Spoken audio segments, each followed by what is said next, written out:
আপনি কি কখনো নামাজ পড়ে উঠে নিজেকে প্রশ্ন করেছেন, আল্লাহ কি আমার এই নামাজটা কবুল করেছেন, নাকি আমি শুধু রুকু সিজদা করেই চলে এসেছি?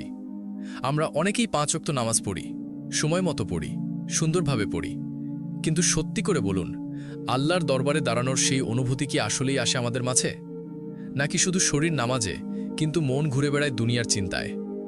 আজকের এই ভিডিওটা আপনার চোখ খুলে দিতে পারে। এই ভিডিওতে আমি বলবো ৫টি স্পষ্ট ও বাস্তব লক্ষণ, যা দেখলে আপনি নিজেই বুঝে যাবেন আপনার নামাজ আল্লাহর দরবারে গ্রহণযোগ্য হচ্ছে কিনা।